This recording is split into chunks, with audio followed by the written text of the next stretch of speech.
yes, as Henriette said, it's an impossible talk. And it's, on the one hand, so enormous that it seems almost like I shouldn't bother. On the other hand, one does have to sort of encapsulate this particular issue. Interestingly, in our communication, and even I think in what Henry just said before, two different words have surfaced, and one is Jews. It is a group of people. Okay, but the other topic is something called Judaism. Okay, and they're not necessarily the same. Okay, but on the other hand, they're intimately connected with each other. And what I'm going to try to do in the course of the time I have here is to try to see how those two histories and concepts have been and now are braided together. Over the course of the minutes we'll have, and by the way, feel free to interrupt if I say or invoke any concept, name, place that's unfamiliar. And I actually didn't get a chance to find out where you all are from. And it's very possible that there are people teaching across the United States who may live in communities where they've had no contact with Jews and Judaism. And they may be going in many places. That's just the reality. In a large measure, because historically Jews in the United States have been concentrated. New York was kind of like the place for reasons that are kind of beyond our discussion today, although fascinating. And if not New York, a number of key large cities, Chicago, Philadelphia, after World War II, migration to Los Angeles. But much of the United States had minuscule or no Jewish populations, and so it's very possible that, again, I don't know where you're from, but that in the course of your growing up and lives, you've just never had any contact with Jews. And so if there's anything I refer to that you don't, that just doesn't ring a bell, please stop me. Okay, and otherwise I'm going to go on autopilot. Okay, so I also just note is just to say that some of these folks, although not all of them, have already had the experience of teaching about Judaism in a world religions course or another kind of part of their curriculum. So some of them, you're right about this personal experience, but some of them have come to this with an academic background and some of them don't. Okay, great. And again, I don't necessarily know what classes you teach, and if you teach, what grades and so on. And I guess if you ask a question, give me one, a half sentence, I'm so-and-so from such and such a place, and I teach third grade or whatever. So over the course of these minutes that we have together, I'm going to do kind of like when you take a journalism course where you say that every article has to have who, what, where, when, okay, and how. Those are the key things that have to be in the first paragraph of any news article. So when we talk about Jews and Judaism, who are we talking about, and where, and when, and what not only does it mean now, but what did it mean at other times and in other places? Okay. So I found over the course of my teaching and when I've spoken to your predecessors in this group, that a very handy way to begin this conversation is to look at three concepts which are fundamental to, again, Jews and Judaism. And this is now which word do I use? The regular one. The black one, okay. Okay, that there are three concepts which have to be linked. And one is something called God, okay, and then something called Torah, and the third one is called Israel. This does not refer to a political state that has a flag and an anthem and so on, but rather it's the concept of the Jewish people.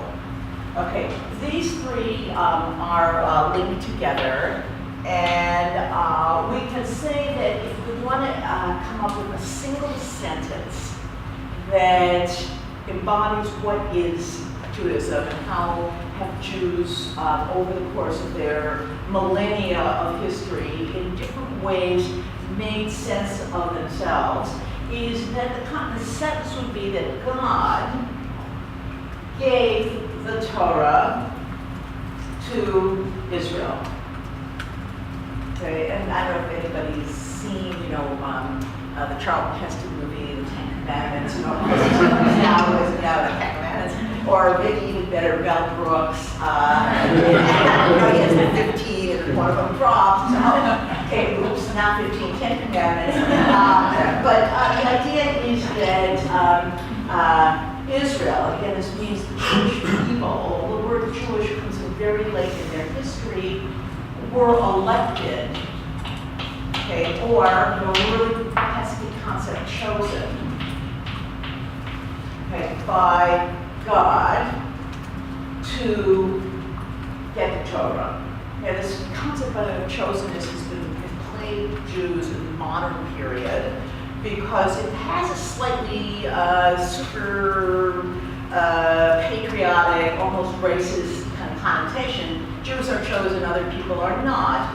Okay, and apologists and from within the Jewish world said, no, it's not that Jews were chosen for anything other than to receive the Torah. They weren't chosen to be better, but even though they probably meant that, okay, they were chosen to receive the Torah. So what I want to do is look at each one of these three concepts in what might be the least, or let's say the broadest form that might take cognizance of every historical period. And I'm going to spend, let's say, 3/4 of my time doing that. And then I want to look at key transitional moments so that what you see tonight at B'nai Jeshurun will make sense. So let's put that as the goal. So first, God. Okay, so that is maybe the most ambiguous category in this whole, shall we say, Trinity. Because there is no real clear definition of what God means or who God is, or we could put it differently and say that of the great religions of the world, or of the religions of the world, I don't even know what a great religion is, all religions are great, it's probably the one that has the most ambiguous theology. Okay, what do Jews believe? Because that's what God is, right? And the usual statement is they believe that there's only one God. Okay, so it's an intensely monotheistic religion. Okay, that's fine, but what does that still mean? Okay, I mean, what does it mean? Because there's only one, but one what? Okay, and one can search the Jewish sources from the biblical period into the Talmud, which is written in the centuries flanking the beginning of the Common Era. The Jews do not use the word BC or AD. BC is before Christ, and they don't accept Christ as the kind of great dividing line, or AD, which is Anno Domini, the year of our Lord. So Jesus is not their Lord, so they say BCE, before the Common Era, and then CE, the Common Era. Okay, and it sounds like it might be a little politically correct, and I've had editors, when I've written something, I've written CE, they cross it out, and they're at AD, and I said, no, it's CE. Okay, because by using it, one is affirming a particular belief. Anyhow, throughout this, so in the Bible, in the Talmud, again, this compendium of Jewish law, which I'll come to in a minute, that was written, canonized in the centuries flanking BCE and CE, and then in centuries, okay, of commentary and writing and decisions by rabbis, and later on philosophic treatises, there are multiple definitions of God, and it's not clear what God means or what function he serves. And he is problematic because in the Hebrew, God is nearly always male, although it also says God has no physical form. There's no body. Okay, so there's no body, there's no gender, right? There's no genitalia, so he presumably would refer to someone who has male form, but if God has no eyes, no ears, then he is probably not correct. So I always like to think about the ambiguity of the Jewish concept of God in a Bible story, and I have to say I'm kind of shocked that my students at NYU now, so these are 18, 19, 20-year-olds, don't know anything about the Bible. I mean, they know it exists, but if you make a reference to a Bible story, looking at me like I'm crazy, like, what is she talking about? So I don't know what's happening, but supposedly, so many Americans belong to religious denominations, and I don't know what happens in Sunday school or religious school, but anyhow, the story in Exodus is that Moses, before, and he's escaped from Egypt, and he's living in Midian, and he's a shepherd, and he follows a ram or a sheep, some creature, up the side of a mountain, and there's a burning bush. And a voice comes to him from the burning bush and says, go back to Egypt and take your people out of slavery. And naturally he says, what, me? And then, he says, okay, if I go back, I'll have to tell them who sent me. Who are you? What is your name? And the voice doesn't want to really answer him, back forth, come on, tell me. And finally, and here there's probably some difference between the Hebrew translation and the English, but in the Hebrew, the voice says, Hasia, Asher, Hasia, okay, which is, I will be what I will be. I think in the English, at least in the Ten Commandments movie, which obviously is totally authoritative, the voice says, I am what I am, which makes it pretty firm. I am what I am, but the Hebrew is future tense. Hasia, Asher, Hasia. I will be what I will be, which let's say the reader or the listener or the person who is a part of this tradition sees this as process, not fact. Okay, as something, I'm going to evolve. As you evolve, I'll evolve. Do you want me to be an X? I'll be an X. Do you want me to be a Y? I'll be. So that it is a much more fluid and plastic category than I'm going to go out on a limb and what I think is the Christian conception of God. Okay, and how Jews and Jewish thinkers. We obviously don't know what ordinary people thought, but we do know what the individuals who wrote great canonical works thought. In different generations, there'll be different conceptions of, is God somebody who is involved in the human affairs? Does God punish punish evil? Does he reward, again, please forgive me for that, reward good? What is it? Okay. Very ambiguous, okay, but we know there's one. Okay, there isn't 42, there are multiple gods.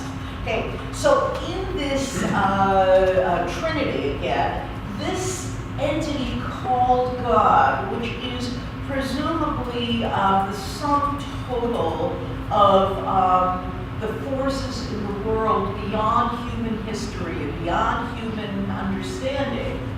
Okay, I think the word often in religious studies is transcendent. Okay, it's beyond anything that anyone can actually wrap their heads around. That force did something of monumental significance for this people that's going to be called Israel, and it chose, of all the nations in the world, okay, Israel to receive the Torah. Okay, so when we think about how Judaism is presented, there's a long tradition of something called Midrash. Okay, and those of you who know the Christian Bible know that Jesus taught in parables. And a Midrash is basically a parable. It's a story. It's a story told to derive a point. So one Midrash has, that God went to all the nations of the world. This one, this one, this one, this one. Obviously, for all we know, presume none of this happened. And and said, do you want my commandments? Are you willing to follow these commandments? And which is what the Torah is. And they said, not really. We don't want it. Okay? I'll take some of them, but not all of them. Okay, but the Israelites, okay, the Hebrews, the Jews, and again, the names really vary over time, did, and the word that, the phrase that comes up again in Exodus is Na'aseh v'nishma. We will do it and we will listen. Okay, so what is the Torah and what do I mean by the laws? Okay, so for one thing, the Torah, the word Torah literally means teaching. A very simple word, it means teaching.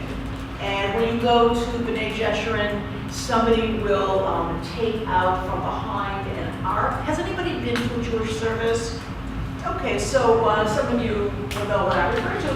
Will take out from behind an ark that is draped with often a velvet or other kind of cloth.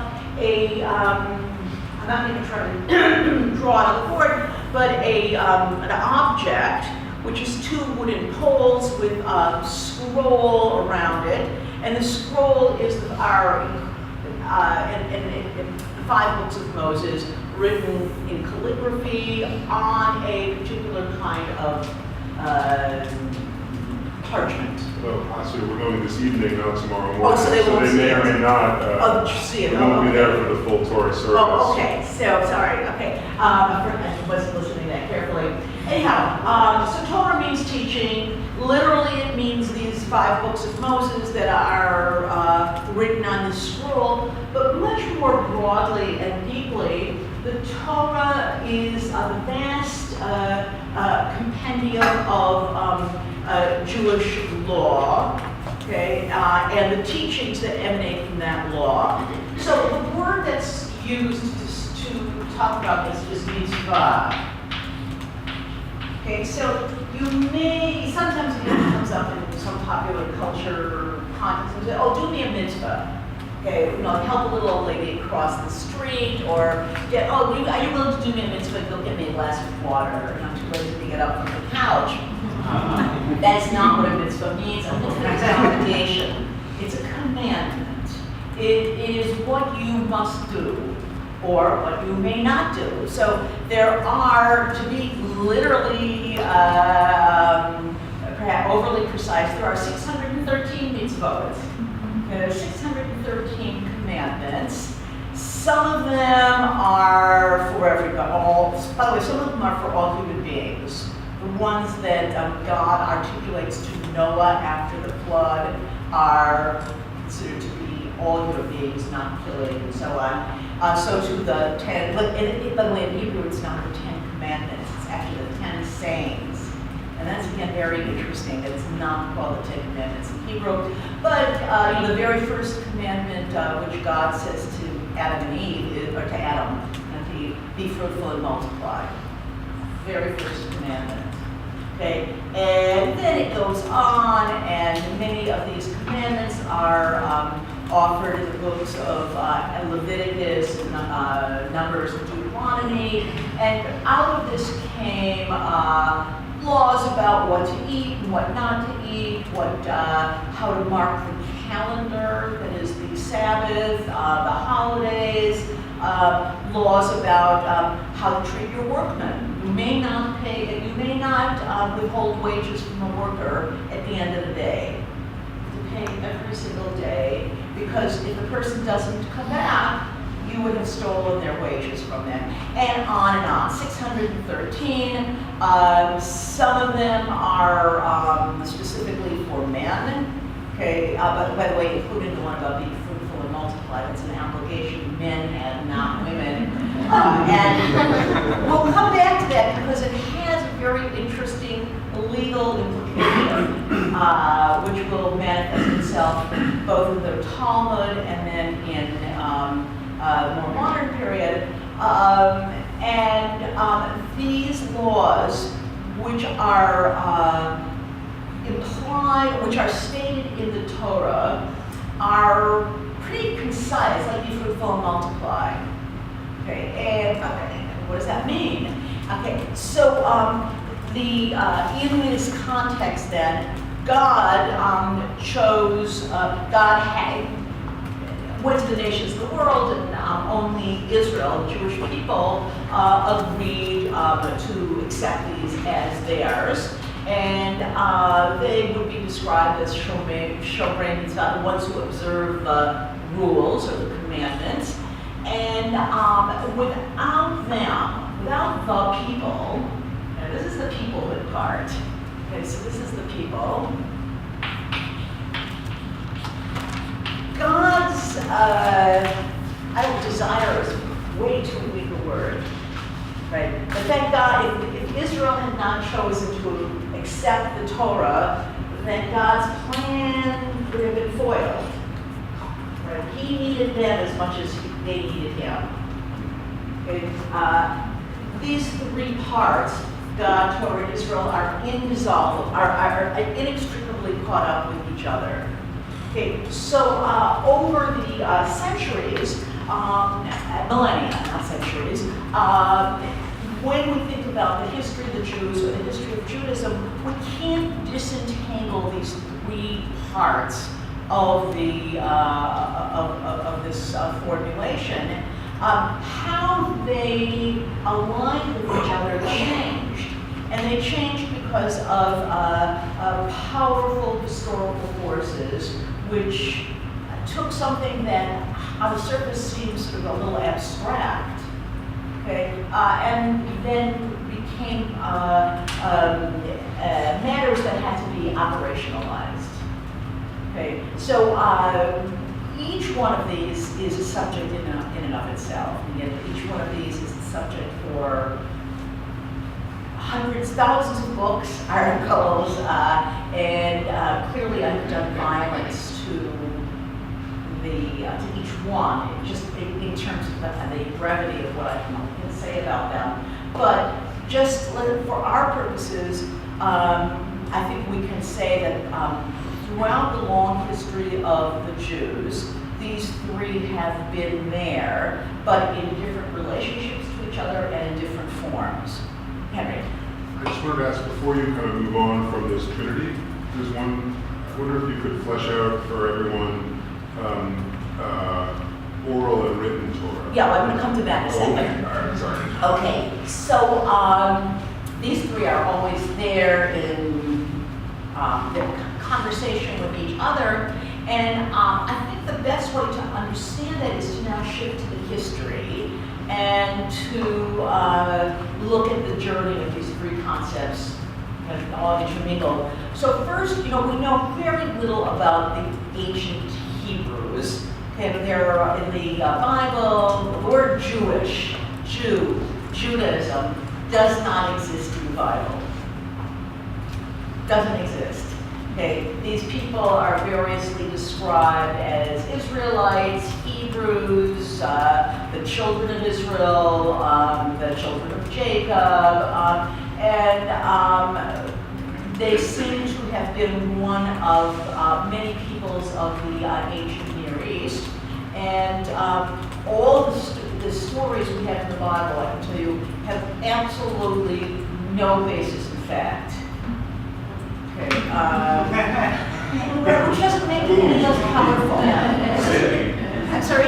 Could you say that again? These stories, these people, Abraham, Moses, Joshua, we don't know that they ever trod the face of the earth. I mean, there's no evidence in history, in any documents, for their existence. By the time we get to the books of like Kings, David and Solomon seem to have been real, but there's such ephemeral evidence for them. I think the David, there's some documentation in some of the archives of some of the other ancient people of the region of his existence. Okay, but these stories, which were fundamental to Jewish life, or to how Jews conceptualized themselves, the names they gave themselves, the holidays they observed, the fact that they took these 5 books to be, it's called divinely inspired. God gave the Torah to Moses. That is the formulation, and this is referred to as the written law, because God, in his own hand, although he has no hands, he has no eyes, wrote this down. And were you to go to a Saturday morning service, after the reading of the Torah, it is held up and say, this is the Zot Torah, this is the Torah which God gave to Moses. Okay, it's an affirmation of truth. Now we'll see in the modern period, people who had a lot of pride, who had already been exposed to new languages and the history of the ancient Near East, and all. So wait a minute, really, is that true? How can I say that if I know that's, for example, something in the late 19th century, we see the rise of something called critical biblical scholarship, and the scholars found that there are at least 4 different voices in the Torah. Sometimes in the Torah, the same story is told twice differently. Well, why did God tell that differently? But anyhow, the Bible, the biblical period, is one which, in which by the time after the practice of religion, and at some point I'm going to be curious what you all define as religion, because there's a way in which Judaism might not be a religion, was basically built around shrines and priests and animal sacrifice in what we might think of as a kind of cult. Okay, and there were shrines all over the land where they lived. They all lived, almost all of them lived in the land God promised to Abraham. Again, one accepts all of this with a lot of, it's a very important story, but it has no basis in fact. And so it was a religion, a system based again on priests who made sacrifice to God. And the Torah is full of descriptions about how to make the sacrifice, how to hold, what animals can be sacrificed, how to hold it, what kind of things get burned, what do you do? So it's all about this kind of cult, performance of a cult. Okay, this seemed to work pretty well until about the year 500 before the Common Era. No, let me back up one statement and say that the story that we have is that King Solomon, built a temple in Jerusalem. And well, this was certainly true that he did, or that there was such a temple. And it was to, in a way, centralize the sacrifice. So the sacrifices wouldn't be done scattered around the land, but all sacrifices would be concentrated in the temple. Okay, and again, very elaborate procedure and what to wear and how to do it. And this seems to be working well until, unfortunately, for those people involved with temple ritual, the temple is destroyed. Okay, so it was destroyed, I believe that the year is 586 before the Common Era, by the Babylonians. And the people, again, they're not yet really called Jews, but who lived in this land, who participated in this system, were mostly exiled to Babylonia, which would be current-day Iraq. Okay, and so what happens to a religion that's based on a place? Sacrificing 3 times a year in Jerusalem. Here with priests who wear linen, white linen, and so on. Can't do it. So it's out of this trauma of exile and destruction, okay, that we see the development of Judaism as something that was transportable and didn't rely on place. And we see this as the rise of rabbinic Judaism, okay, and the writing of the Talmud, okay, and the writing of the Talmud, which takes us to a second era. Okay, so the Talmud is, and vast set of works, of written works. Ironically, it's called, by the way, the oral law, because these rabbis, and by the way, Jesus was one of the rabbis, okay, sat around the table and they talked. And let me give you an example of a conversation they may have had. Okay, in Leviticus it says, "You shall not boil a kid in its mother's milk." Okay, so on a literal level, it would mean that when a baby goat, you have a baby goat, and you want to cook it for dinner, you shouldn't cook it in some kind of pot that has its mother's milk in it. Okay, that's what it could mean. No problem. No problem. But when the rabbis sitting around the tables began a process of trying to operationalize these laws, and what it came down to us, as it were, was that Jews must separate meat and dairy. Okay, no cheeseburger. Okay, no beef stroganoff. Okay,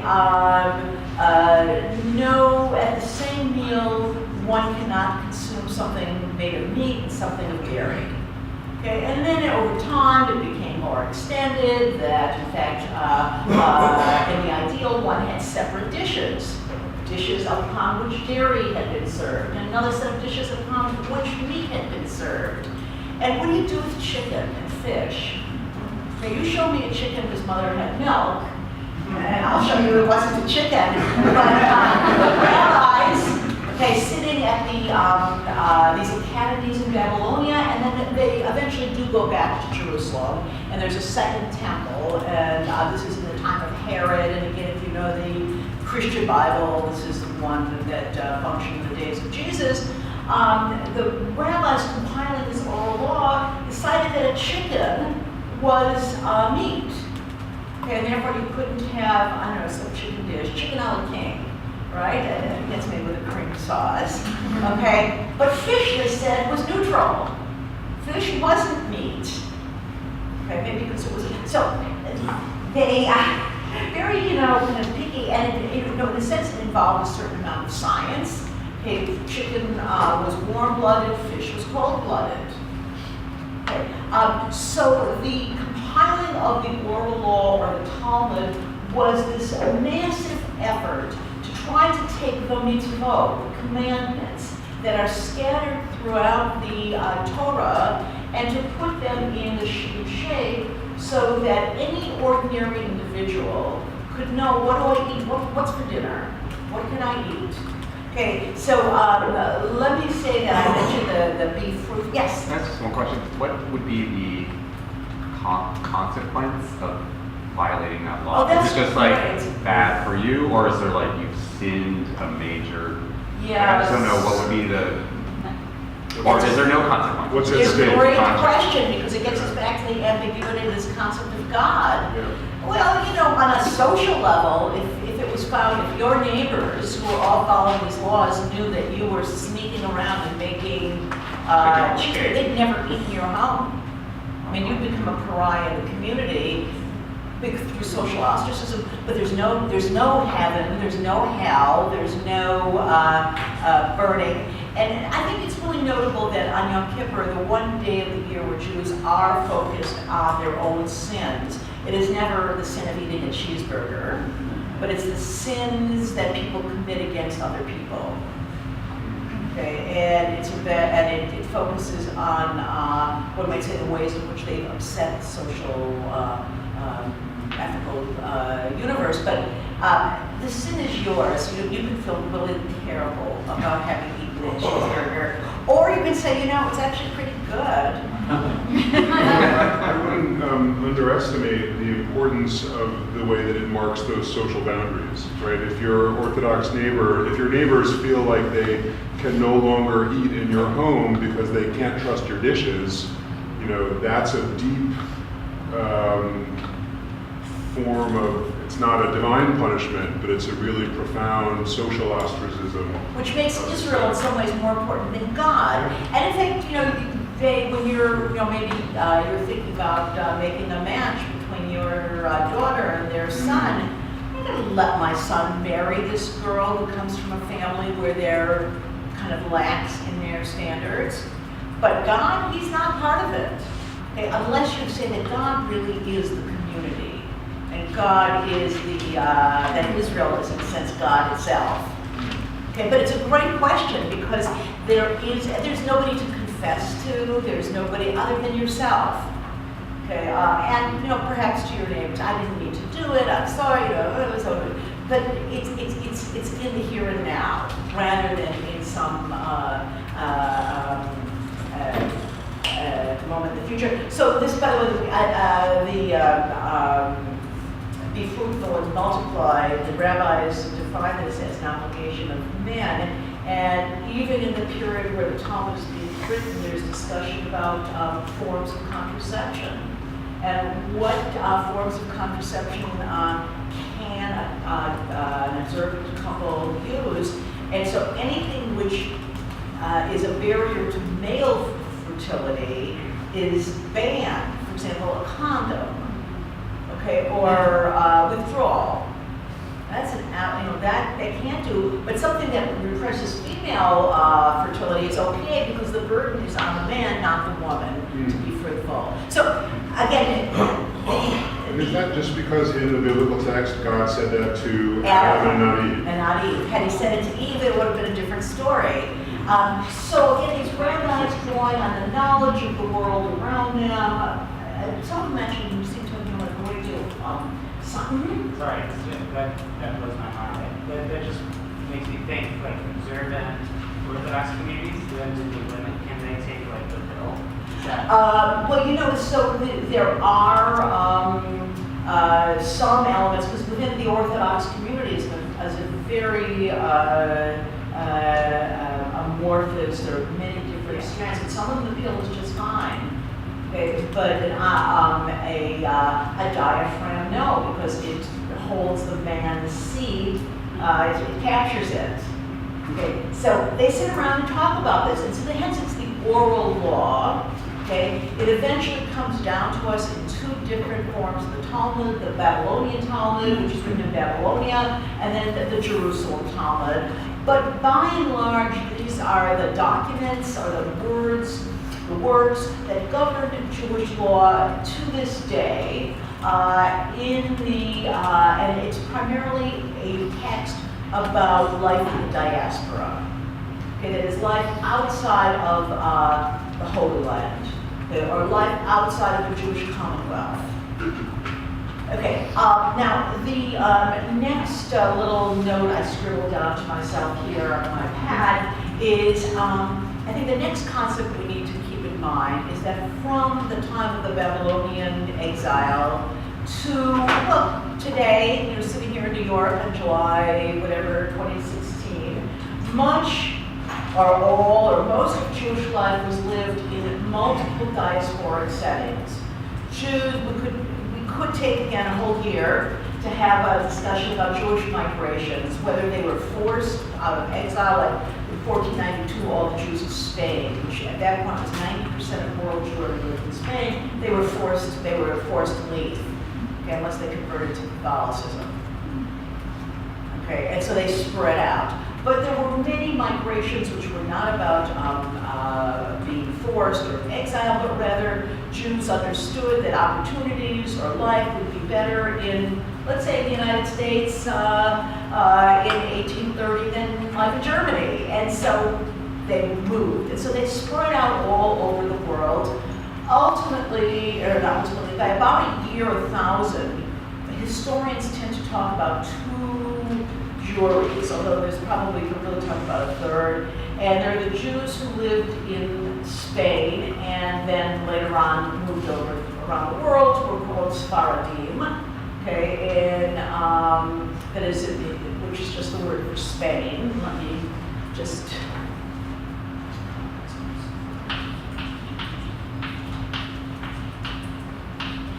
And it literally means Spanish Jews, and so many of the Jews who lived in Italy, and Turkey, and Greece, and the Balkans, in North Africa, were Sephardim. Okay. The other part of the Jewish world are people called Ashkenazim, and Ashkenaz means Germany, and these are the Jews of Europe. Okay.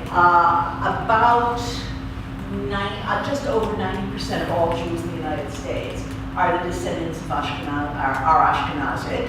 And that means their parents, grandparents, great-grandparents migrated from Alsace in the west all the way through Ukraine. Now that's where the bulk of the American Jewish population comes from. Okay, different communities develop different traditions. I should also say there's a third group, which is not really a group, but they're the Jews who left Babylonia. Okay, remember back in 586 before the Common Era, and who actually never went back to Palestine. And so, for example, the Jews of Iraq, the Jews of Iran. Okay, these are communities that most of which don't exist any longer, but which owe their origins to that migration or from again before the Common Era. Okay, so they all developed differently. Then there's a Jewish population of Ethiopia. And all sorts of questions about what its origins were. Each one had its own kind of twist on God, Torah, and Israel, but all of them accepted the idea that there's one God, that the Jews are a people, okay, and they are people held together by their observance of these laws. Okay, it's all fine and good until we get to the modern period, where many Jews began to say, why do I have to follow these laws? Okay, so if we have the biblical period, the rabbinic period, that is the writing of the Talmud, and then the centuries and centuries of Jewish life in which Jews lived in relatively self-contained communities and their lives were shaped by living according to the law, although they also lived according to the law of the countries where they found themselves. The modern period, which we generally define as beginning with the French Revolution, but it could go back a little earlier, Jews began to become citizens of the countries in which they lived. They were not a people apart, okay? And they began to be affected and influenced by the same ideas of modernity that everybody else was affected by. And if everybody else is saying, you know what, I'm not sure, let's say somebody like Voltaire, okay, or the French Enlightenment, they say, God doesn't really exist. Okay, and if God doesn't exist, then these laws God made don't exist. And therefore, what's my relationship to these laws?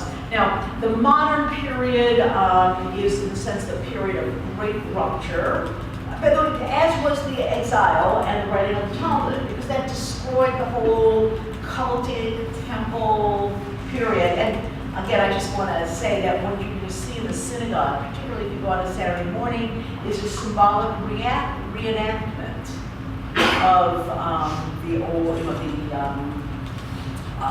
ritual of the temple when it stood in Jerusalem.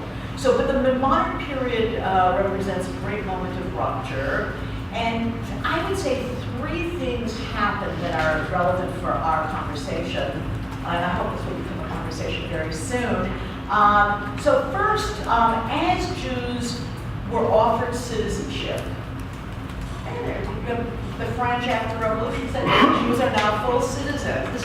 They're no longer a separate group living by themselves. Jews were sort of asked by their neighbors, by those, what are you? Are you a religion? Are you a race? Are you a cult? What are you? Okay, and they had to start explaining themselves to other people. And it's kind of what you imagine for yourself. You're happily going through your own life, and somebody says, well, tell me the essence of you. Oh my God, how do I describe that? Well, I want to describe it in a way that they'll like me, right? That they'll give me the greatest sort of comfort level. So some Jews said, we are a religion just like Christianity, okay? And that was the Reform response, okay? A movement called Reform Judaism, which is now numerically the most significant in the United States. They said we're a religion, we're not a people, we're not a race, we're not a nation.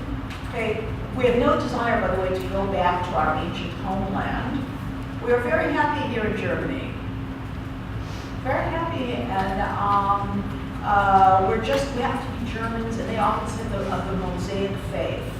Just like the Germans who are Lutherans and the Germans who are Catholics, we are Germans of the Mosaic faith.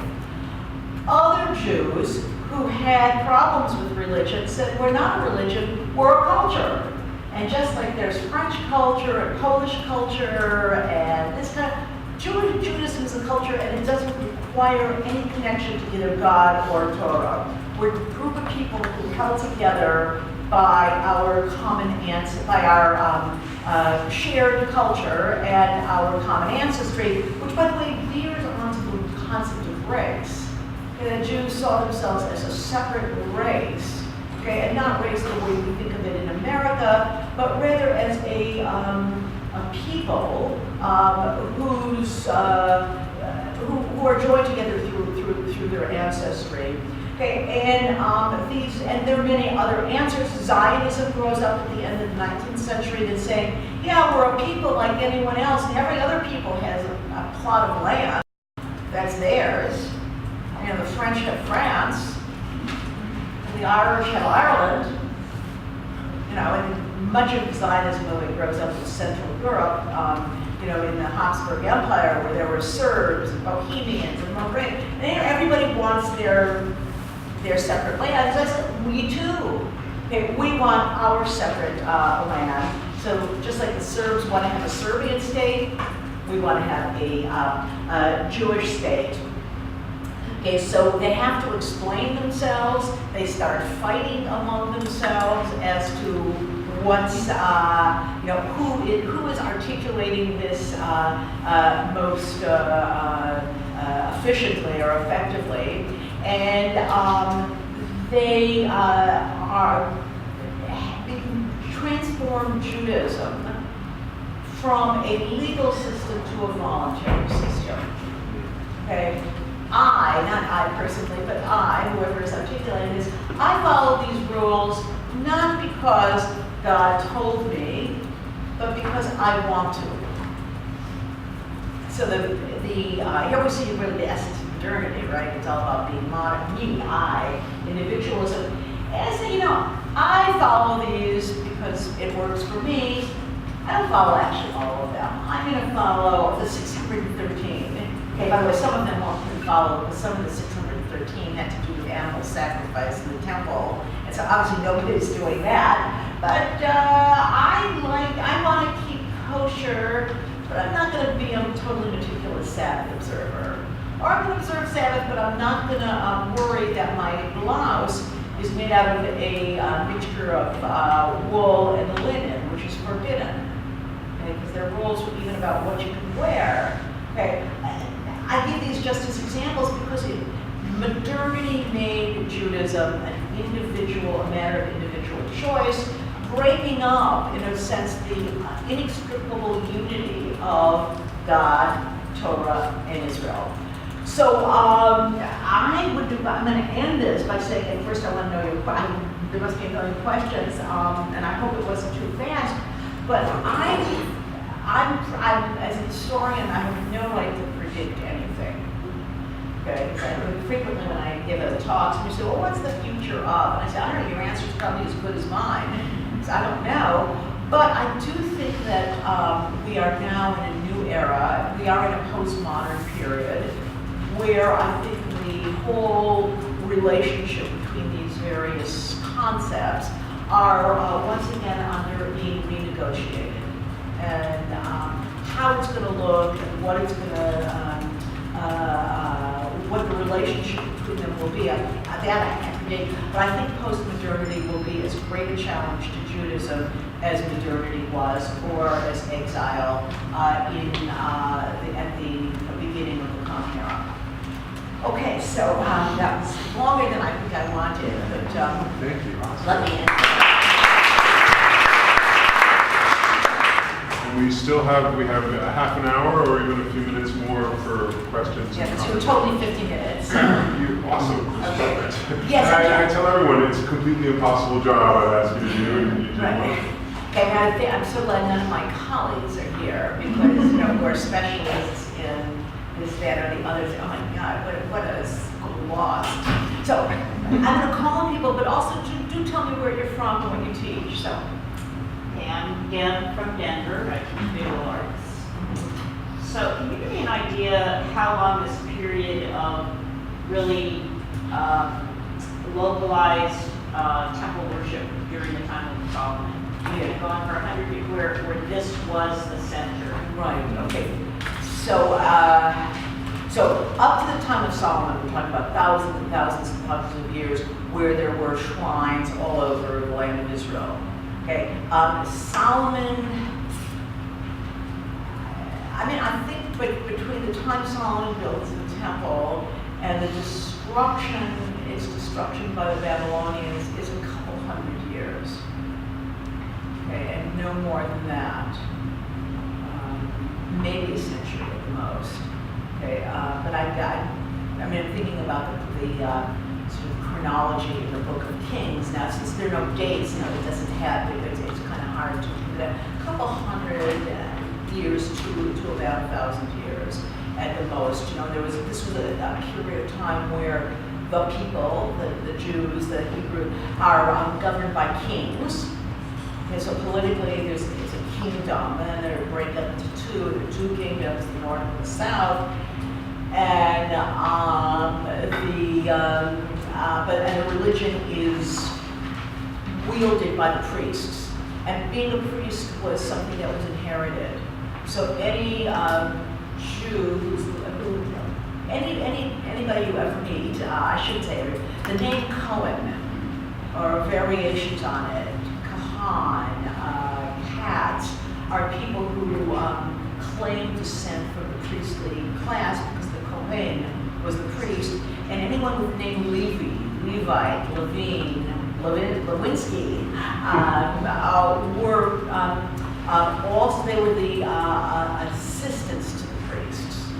Okay, but it was always inherited. Okay, what makes the rabbinic period different is that it's about intellect and learning and personal ability, and not inherited lineage from. Hasia, can I also add, but the temple is then rebuilt after the Babylonian exile and continues through 70. Yeah, right? so it's rebuilt. I mentioned that, and under Herod, so it's under the Romans that it's rebuilt. Okay, so that's the second temple. And if the Western Wall, which is now such a holy place, was the retaining wall of the Second Temple. Okay, and it stood until the Romans destroyed it because it was they occupied Judea and there was rebellion.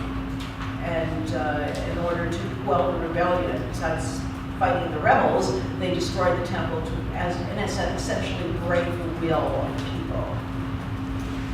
And again, that's approximately the time period where Jesus comes in, and when Jesus comes into the temple to drive out the money changers. Okay, that's the Second Temple, the one rebuilt by Herod. Okay, on the same spot where Solomon's temple had been. Yes, sir. What do you think? Tell me, you have to tell me where you're from. Oh, what you yeah. teach. All right. My name is Sammy. I teach English and Okay, great. what do you think about the narrative of persecution that the Jews have? Kind of like the reason for it, or Okay, so that's again huge. So, there was a Jewish joke which said they tried to kill us.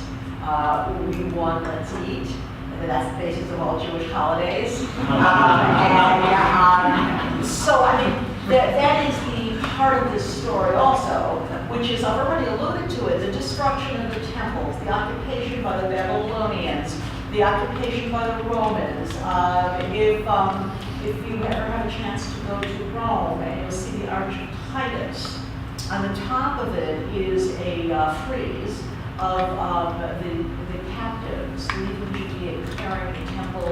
This goes back to your question of the temple ritual objects, carrying it away, and their heads are bowed. And so the tradition, by the way, is that Jews don't walk under the Arch of Titus; they walk around it because they're not going to bow their heads a second time. Okay, and then it goes on, you know, that long history, persecution here, persecution there, the Crusades. So probably a larger percentage of Jews in the world were killed during the Crusades than during the Holocaust. Okay, the expulsion from Spain, the expulsion from the south of France. So I mean, this is a history that takes us. Okay, none of these didn't happen. Okay, now why is your question? So then, you know, again, as you can imagine, there are multiple analyses of this. Jews were always, from the time they're not living in their own land, they were always strangers in places where everybody else was a practitioner of the dominant religion. So they're living in the south of France in the year 1100, and everybody's Catholic, except for them. Okay, they're living in Spain, and when the Catholics are resurgent, they kick out the Muslims, they kick out the Jews. Okay, so as societies wanted to be built on a degree of homogeneity, okay, religious, but also otherness. Remember, we talked about the God Torah in Israel. The Jews were keeping apart, and they might live in a town because they had their own social relationships, they had their own communities, they had their own institutions, both because they wanted it and because others didn't want them in that. They always sort of stuck out like a sore thumb. Okay. The explanation also, certainly in the context of Christianity, is that in the Christian narrative, and I think it's John who makes this in the gospel, the Jews were responsible for the crucifixion. They say the Jews were responsible for the crucifixion, and they denied Jesus. They denied his divinity, and for that they will be eternally dispersed and eternally suffering. And the only way Jews could overcome that is by becoming Christian. Well, Jews didn't want to become Christian. They wanted to remain Jews. There was always an economic part of it. Jews were always the commercial people, certainly from the time of exile, living among people who were not commercial, but who were mostly farmers. And there was a great deal of resentment over the Jewish role in the economy, which again goes back to Roman times. I think all of these together, you can put the emphasis on the theological. That's huge, right? They rejected Jesus and they killed him. Okay, or it could be the social. Let me give you an example. In 1654, the first group of Jews come to New Amsterdam, and they're led by Peter Stuyvesant, some name we know here in New York quite well. And Stuyvesant says, "You can't stay here. We don't want your accursed race in this colony. This is a colony for the Dutch Reform." That was the dominant. That was the religion. We don't want non-Dutch Reform people here. You can't stay. No, they ended up staying. But, so, in a sense, in societies in which homogeneity and solidarity were based on solidarity was based on the idea of everybody being the same, they were different. They didn't go to church on Sunday. They didn't bind with the same symbols. They didn't accept the same symbols, the same rituals. They said, we'll trade with you, we'll be nice to you, but we don't marry you, we don't eat with you, that we do alone. And in many cases, that's sort of problematic, the idea of a solid society. Hasia, can I add one, Sure, one please. note to this, which is just that for many Orthodox and especially Hasidic Jews, although certainly not all, I don't want to overgeneralize, but for many Orthodox Jews, there's also a very deep Jewish theological argument about this history of persecution, that it's essentially divine punishment Right. for the Jews' failure to adequately keep the laws of the Torah, right? So that covenant, God elected the Jews to follow the Torah. That came with consequences if you blow it, basically. And there's I'm oversimplifying, but there's powerful language in the Hebrew Bible about, if you follow these laws, it's all going to go great. If you don't follow these laws, it's really not. Read Deuteronomy 28. It's harrowing what the Bible says is going to happen to the Jewish people if they don't follow the laws. So there's a deep sense from all the various exiles, even up to and including the tragedy of the Holocaust. Some Orthodox Jews see that as, a legitimate divine punishment because we weren't keeping the Torah well enough. It's certainly not all Orthodox Jews. I wouldn't want to make that as a blanket claim, but it is it's an important thread in the Jewish narrative of persecution. Although I think in the contemporary world, it is really limited to that ultra-Orthodox community. The idea that God sent the Holocaust to punish the Jews who had strayed from God's Torah in Israel. Like a self-imposed punishment. Well, God is beyond self, right? Because they would say God is a real thing, a real entity, and the Jews were wicked because they started eating cheeseburgers and they started intermarrying, and God sent Hitler to punish them. Okay, yes, you do. So Tell me, my no. name's Corey. I teach contemporary history in Massachusetts. So a solid 2.5 of my students are Jewish. Okay, good. So I want to make sure I'm getting this right. So I had always thought you explained in kind of describing the theological conception of the Jewish God as the way that I do, which is reading the passage from Exodus where God says that I am what I am, or I will be what I will be. And I had always thought that as that's the basis for using the tetragrammaton or something like that. YHWH. Yeah. And I think I've been taught, actually at a Wesleyan, I think, that was a kind of shorthand for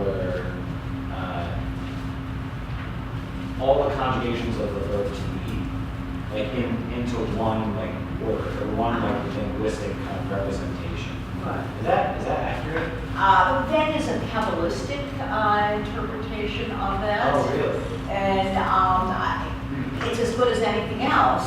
But the point is still that it's ambiguous because it's hard to pin down what does that mean. Okay. You So know? then the kind of follow-up is that unique to Judaism at the time?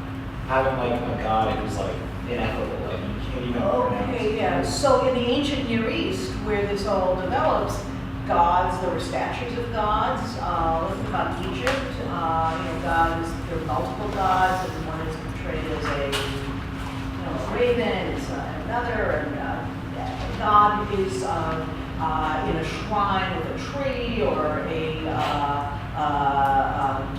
has a name. Ishtar was one of the Persian goddesses, and this God has no name. I'll be what I'll be. Okay, and whatever name it has, you're not allowed to say it. Yeah. Okay, and so it made God something beyond the present, but that since you can't know it, you have to undo it through the mitzvot, through the commandments. And so that is unique to Judaism, you're saying? I'm always afraid to say that because I don't. So that might be one example. As a historian, I'm always sort of loath to use the word unique because that presumes I know everything. Yeah. And it seems certainly very different than Christianity, different than Islam, and different than many of the religions of the ancient Near East. But I just don't feel confident enough to knowing that those traditions well enough to give you an answer if you need this. But it was something that made, it's one of the reasons, by the way, Jews never developed a tradition of the graphic arts, because they couldn't depict God. Okay, and there's no guy with a flowing beard and kind of filmy robes, sitting there and looking at it. They're not allowed. God cannot be depicted. Well, because Islam Yeah. So I'm really afraid to make this, unique or different, but rather this was fundamental to Judaism. Thank you. I was wondering if you And could place and grade. Oh, I'm sorry. My name is Kim. I teach 11-12 in Columbus, Ohio. I was wondering if you talk a little bit about in my experience, the strain of feminism that runs through some Jewish communities. Oh, okay. Only Starting some. with the Okay, so well, there's a magazine Lilith. yes. So look at traditional Judaism, and that's what we find embodied in the rabbinic tradition. That is in the Talmud, based on biblical sources. Although contemporary feminists like to look back at the Bible and say, no, the Bible really offers a vision for feminists. But by and large, in Judaism, the world is divided into male and female. They have separate souls, they have separate obligations, more importantly, so they have different obligations. So for example, you could read a book where it says Jews are required to pray 3 times a day. Well, that's actually not true. Jewish men are obliged to pray 3 times a day. Women are mostly exempt from any commandment that has to do with time. Why? Because they're back home tending to the babies and cooking. And there are only 3 obligations that women have that men do not. So women are commanded to light the Sabbath candles. And I guess a man can do it if there's no woman present. That's the woman's commandment. Domestic kind of thing. Well, they're very interesting. They defy our kind of contemporary ideas about what. If you have the Sabbath bread, which we call challah, right? We know it is sort of braided, super good. In some places in the world it wasn't braided. That was the Ashkenazi tradition, was to make those braids. In the temple, when it stood in Jerusalem, there was a tradition. In fact, it was a mitzvah that a little portion of every sacrifice had to be put aside for the priests because they didn't make their own sacrifice. They were kind of in charge, and so a certain portion is held aside for them. So the challah, when it's baked, remember I said this is a reenactment. To make a bread challah, whoever's making it has to take a little chunk of the dough and throw it in the fire. It's just a symbolic reenactment, and that was women's job, was to do the challah, not to bake the challah, but to take the piece out. And thirdly, women were responsible for monitoring a set of laws called family purity, which meant that when husbands and wives could not have sexual relations during her period or until a certain number of days after, and she would immerse herself in a pool of water called a mikvah. And only then could they resume. And the idea was that she had the power to withhold sex from her husband. If she would go to the mikvah, doesn't matter. He can't be fruitful and multiply. So those are the only 3 obligations that women alone had. And we know the traditional synagogues, women were not part of public worship. So Jewish feminism sought to take the tradition and to find all the places where there were enough sort of hints that women could have more power, that women could have greater equality. And some things they just couldn't find. So again, let me just say one Talmudic thing. Women could never be witnesses in rabbinic courts. And the rabbinic courts dealt with marriage and divorce and conversion and all sorts of things. And a woman was too stupid. A woman could not be a witness. And feminists said, when feminists began to ask for the demand that women get to be rabbis, they said, you know what, that we can't argue around, we're just not doing it. Okay, which pushed ante for the Orthodox. Wait a minute, that's clear, a woman cannot be a witness.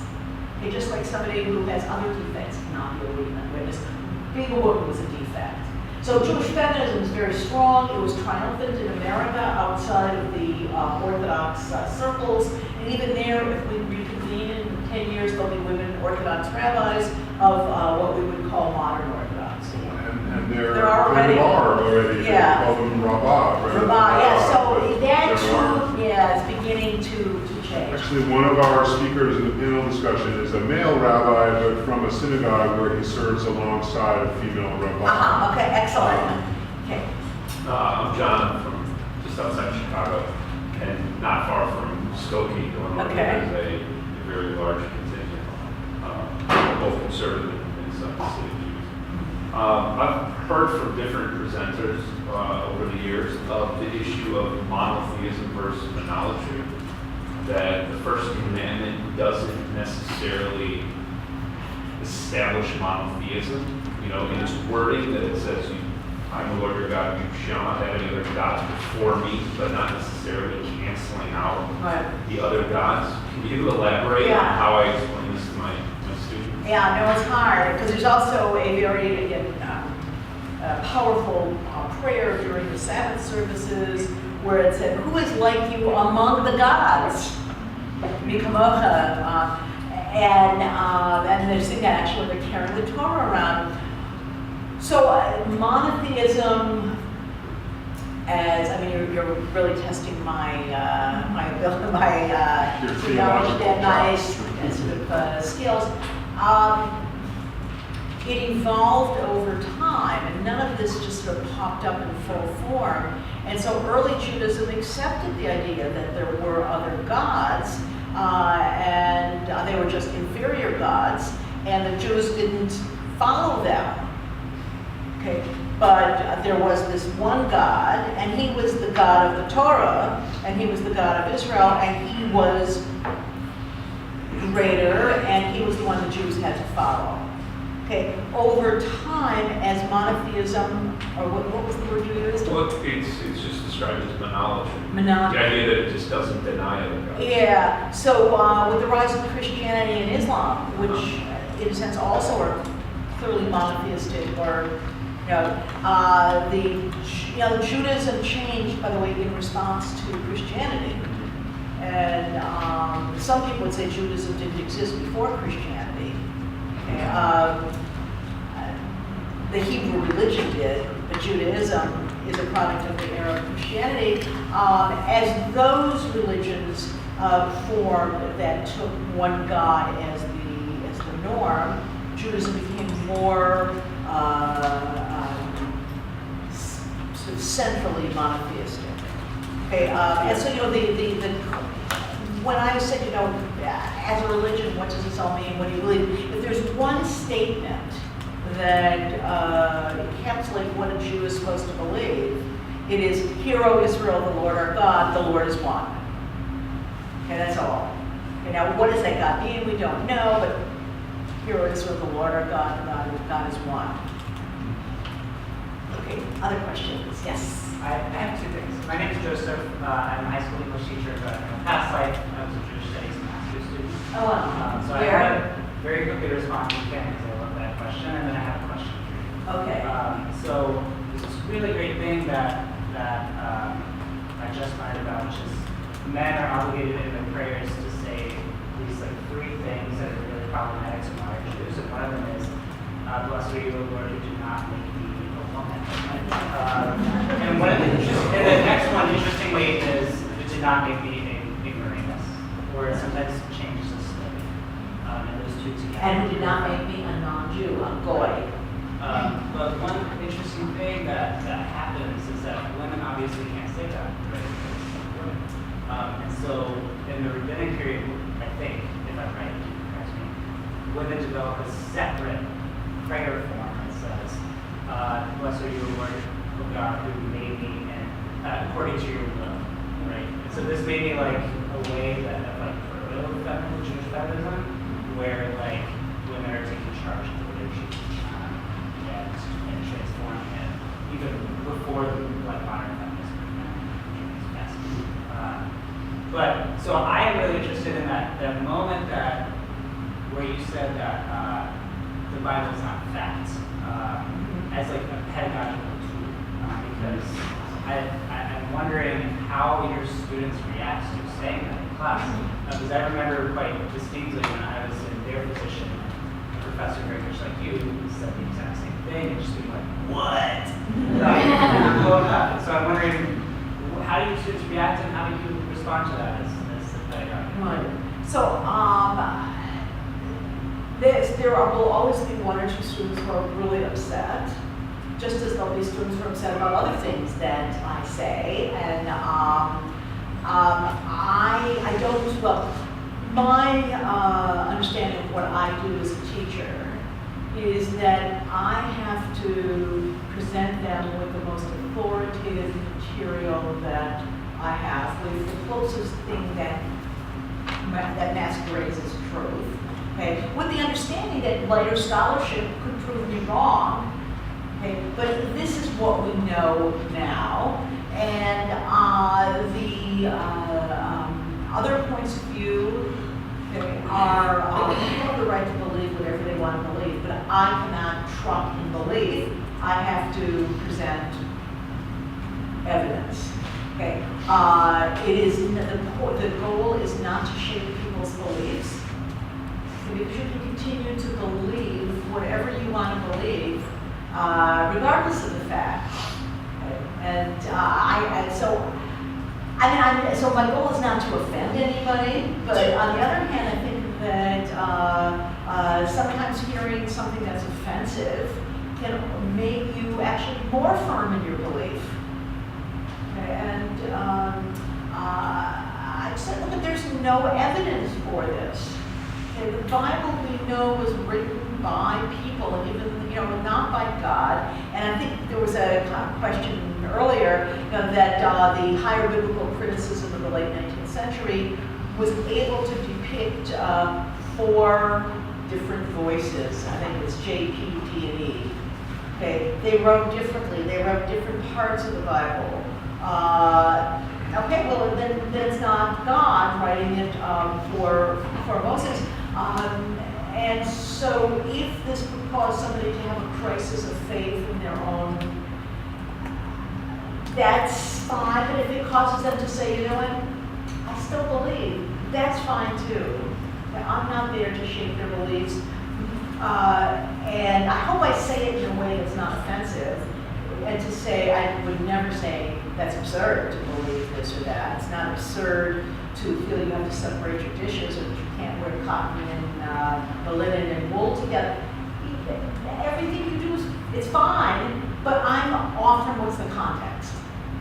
Okay, yes. I'm just wondering if Henry can put his First Amendment hat on there, because this is kind of embarrassing. But I actually got sent to the principal's office in 5th grade for, essentially a teacher saying something that was offensive to me, because I didn't know about JP, right? Right. I didn't know about it, and so I did express that feeling. I got into an argument. So you don't expect a 5th grader to know about JP, right? Or understand why their tradition teaches them something. No, yeah, I mean, I do think, I ultimately agree with Hasia on this. I think maybe my sort of personal instincts as a teacher is maybe a little more sympathetic to the voices of like devout students who want to kind of bring their perspectives into the conversation as well. But like push comes to shove, yeah, there's no, and honestly with my First Amendment hat on, what I'm most troubled about in this sort of general topic is, if you look through like global history textbooks, for K-12, like public school students, in the, 3 pages, 5-page, quick sketch of Judaism, it almost always starts by treating Abraham and the other biblical patriarchs as historical figures. This is a faith tradition founded by Abraham, who lived in, Ur of the Chaldees, or however you pronounce that, you know, approximately, and it sort of gets fuzzy on the dates. We don't know the exact dates, but it treats him as a historical actor like George Washington, you know, and we don't know.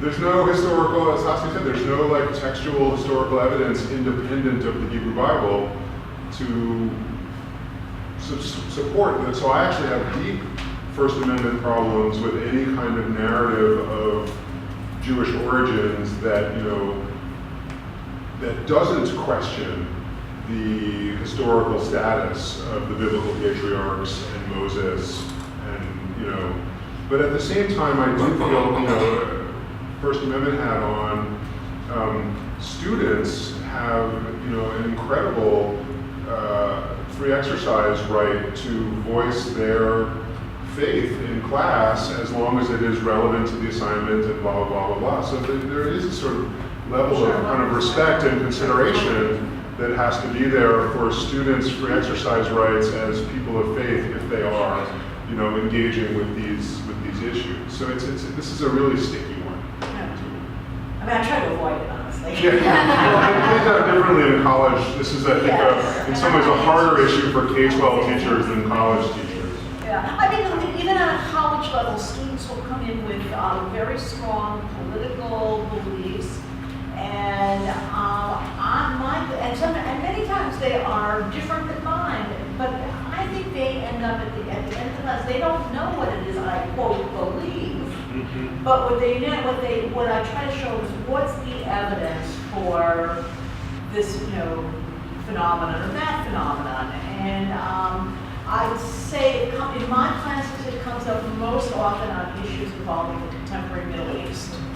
And I don't want anybody to leave my class either knowing what I think, partly because I'm confused, and also feeling that that their positions were in any way undermined. So I will take a controversial issue and I'll say, let's take the three possible positions that are out there on subject X, pro-choice A. Okay, what evidence does side A marshal for its position? Let's pretend we are advocates for A. These are the facts they marshal.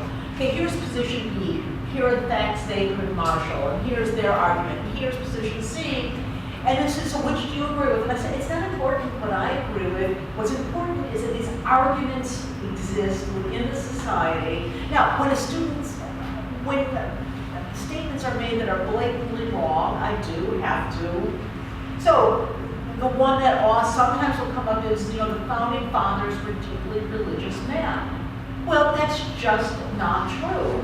The founding fathers wrote a constitution, a Declaration of Independence and Constitution, that assiduously did not have the word God in there.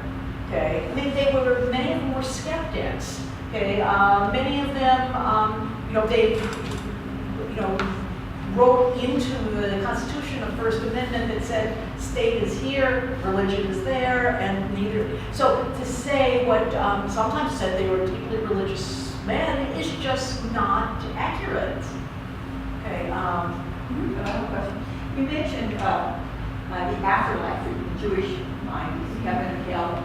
Can you elaborate on that? Sure. So for one thing, it is the case under the influence of Christianity, Jewish thinkers and even some of the prayers that end up in the prayer book, which is codified, which is very late, do begin to have a sort of vague idea of an afterlife. But within Judaism itself, the person, when he or she dies, is dead.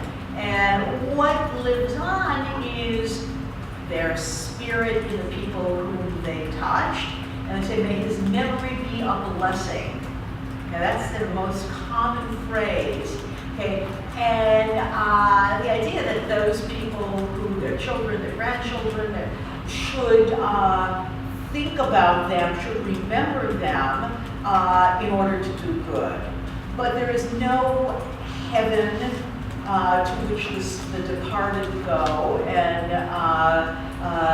where they enjoy eternal life. Now there is a concept which is again fair but problematic, is the idea that there's a Messiah. There is an anointed one, which is what Messiah means, who will come at the end of days, and all the dead will be resurrected, and the Jews will be restored to their homeland, and everybody's going to feast on, I think it was Leviathan.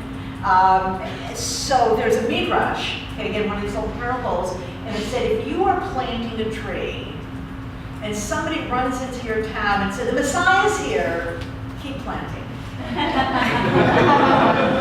In other words, it's not going to happen. And then it exists on a kind of metaphoric level. Okay, so in the modern period, many Jews involved in progressive politics and liberal politics refer to themselves as secular messianists.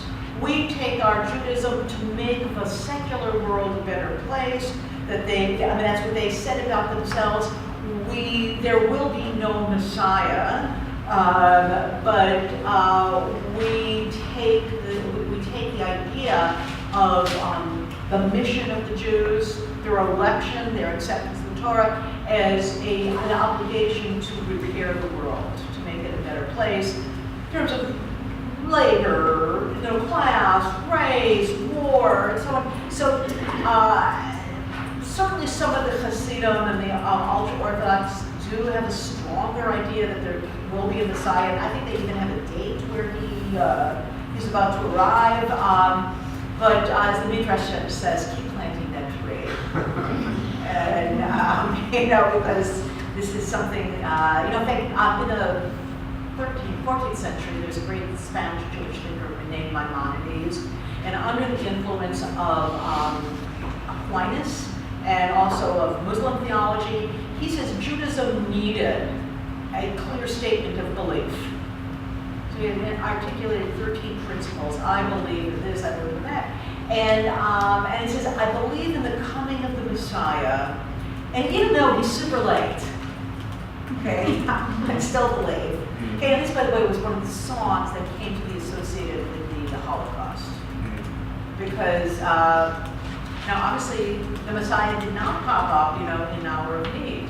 Okay, so it's very vague, and different periods of time, different strands of Jewish thinking will have more imagery of an afterlife without any, I don't want to spend too much time on it, but when a Jewish body, if somebody dies and their body is prepared for burial, traditionally some broken pottery is put on their eyes, and they're a broken vessel.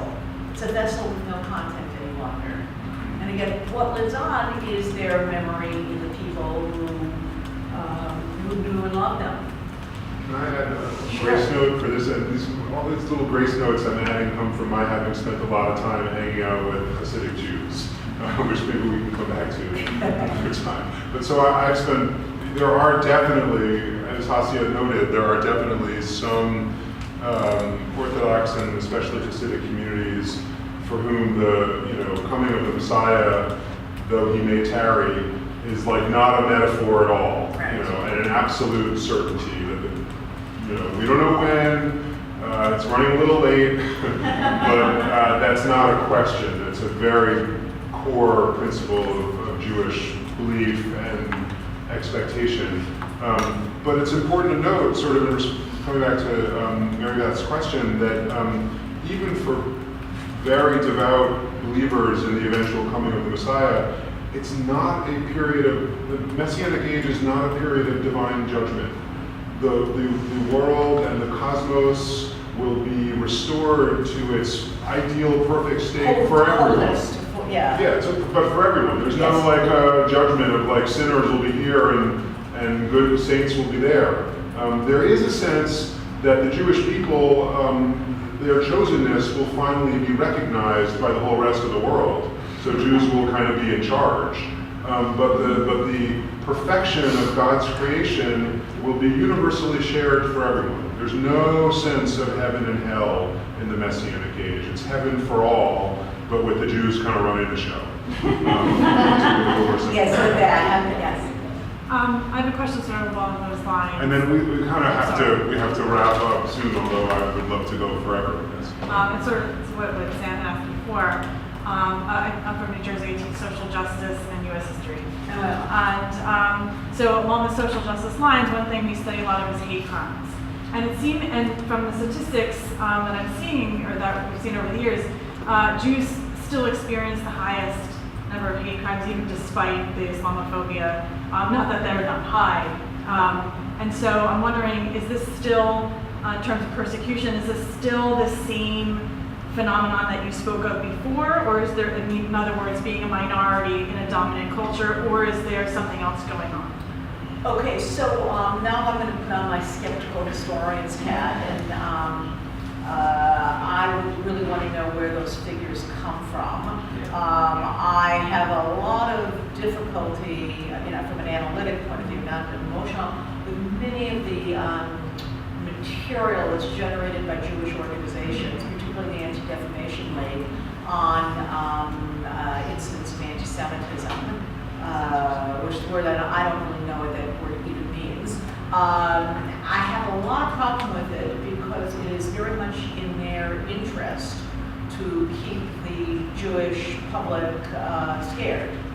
And I would like to know, I'm not interrogating you, but No, and one of my questions was, is that true? What is it that they define as a hate, as anti-Semitism, and where are they getting these figures? I think like every index we have, Jews are now the most integrated, the most successful, the most high prestige group in the American society, even without being Christian. And if we look at income, education, even my God, this current election, it's pretty remarkable that our two candidates both have Jewish grandchildren. They're both Donald Trump's daughter converted to Judaism, and their child and married an Orthodox Jew, and her child, I don't know if it's a boy or a girl, is being raised as an Orthodox Jew. Chelsea Clinton is married to somebody Jewish, and their child is being raised as a Jew. So Jews are so thoroughly integrated into American life. Where do these figures come from, and what do they mean, and how does it manifest itself? So, I think it's really, I find it really problematic. Yes, ma'am. One last very quick question. Well, I wanted to touch on that persecution idea again, because you sort of alluded to it in the fact that Jews throughout history were not allowed to own land in most of the places they lived. They weren't allowed, they were outlawed from holding office, and so the career that they went into was money, exchanging money, changing money, and that I think over time, that's where a lot of the persecution came from, because whenever the economy went down, or there were issues with the economy, that they were blamed for that. Okay, so for most of their history, they didn't live in democratic societies where people held office. In other words, they lived in societies in which people were assigned positions by basis of their class, and there was a very tiny elite group that ran everything. And so in some ways, the fact that Jews didn't hold office made them just like everybody else. But I think your point, though, is a very important one. Jews were both pushed into commerce because of restrictions. They also couldn't, in many cases, ever join the guild, or join guilds. But they also seem to prefer commerce over other enterprises, and for all sorts of reasons. One may have been that they're living in, the Rhineland in 1300, and they lived with, this takes us back to your question, with a sense, you know what, we don't have the right to be here. The current ruler is allowing us to be here. And he, next month, can wake up with a bad headache and say it's the fault of the Jews, I'm kicking them out. So land was not portable. Commerce was. Okay, then, you know, whenever, you know, at some point in the past, Isaac Stern was asked, why are there so many great Jewish violinists? He said, it's easy, you can just, you know, pick up the violin and run. And so that commerce existed within a Jewish network. So Jewish traders bought and sold goods. And their customers ultimately were not Jews, but they got their merchandise and credit through Jewish networks. And so it helped solidify Jewish communal bonds. And so it was both their own choice to be in commerce and circumstances. But there are many Jews who were artisans, and by the time we get to about the 1700s, many Jews, European Jews, are making a living sewing garments, you know, which is what drew them to New York, because New York was the center of the garment industry, and it was the most sort of reasonable place, if that's the one thing you knew how to sew to make a living. So, although the factories were usually owned by the Jews. So your question is really excellent. You know, that commerce was really a very significant part of their life, and it wasn't disassociated from persecution, but it was also positively associated with Jewish understanding of how they wanted to make a living. Thank you.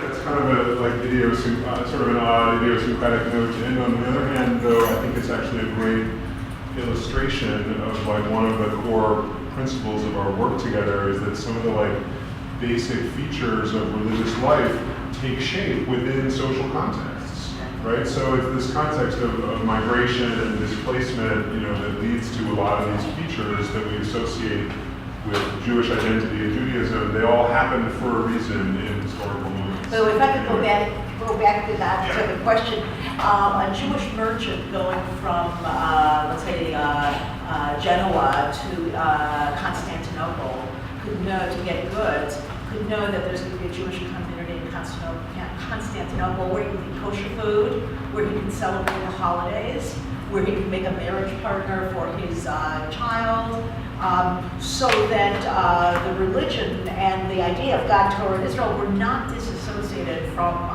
the Jewish commercial network. Okay, thank you.